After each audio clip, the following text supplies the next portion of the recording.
Bonjour les amis, bienvenue dans cette Actu Express MotoGP. On va pas y aller par 4 chemins. Bravo, bravissimo à Pecco Bagnaia qui est champion du monde et avec la manière, puisqu'il a remporté le Grand Prix de Valence.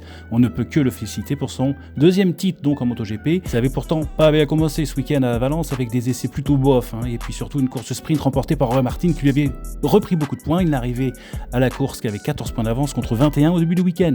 On pourrait dire que c'est un matelas confortable de points, 14 points. Mais vu l'ascension fulgurante de Jorge Martin et son optimisme avancé pour la course, Pecco pouvait très bien commettre une faute et laisser le titre à l'Espagnol. Mais c'est le contraire qui s'est passé durant la course, puisque après que Jorge Martin lui ait fait une petite touchette à la roue arrière, il a fait un tout droit et a perdu énormément de place, et c'est en tentant de revenir le plus vite possible qu'il a commis l'erreur de retoucher la roue arrière, et cette fois-ci de Marc Marquez et de faire un tout droit, tout en envoyant valser dans les airs Marc Marquez qui n'en demandait pas tant pour sa toute dernière course avec Repsol Honda. Ce fut au tour des deux KTM de Brad Binder puis de Jack Miller qui ont successivement pris la tête de la course de commettre des erreurs, et c'était même la chute pour Jack Miller, ce qui a permis à Pecco Bagnaia de se retrouver leader avec un Fabio Di Giannantonio à ses trousses, mais qui visiblement avait bien l'intention de respecter les consignes Ducati en évitant la manœuvre de trop.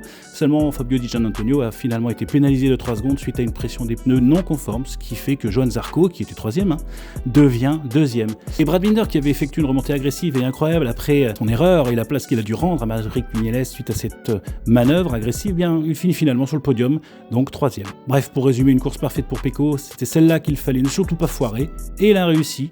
Du côté de nos Français, donc comme je le disais, Johann Zarco finit 2e au final suite à la pénalisation de Fabio Di Giannantonio. En revanche, Fabio Quartararo finit bien plus loin malgré toutes les chutes devant lui. Il finit 11e à cause d'une fièvre carabinée. Je pense qu'il a hâte de se retrouver aux essais de Valence et à la saison prochaine avec une meilleure moto, puisque c'est bientôt les essais à Valence mardi prochain. On termine avec Luca Marini qui est confirmé donc chez Repsol Honda pour l'année prochaine, ainsi que Fabio Di Giannantonio qui sera donc chez la VR46 en remplacement de Luca Marini. Allez, bye les amis, à la prochaine.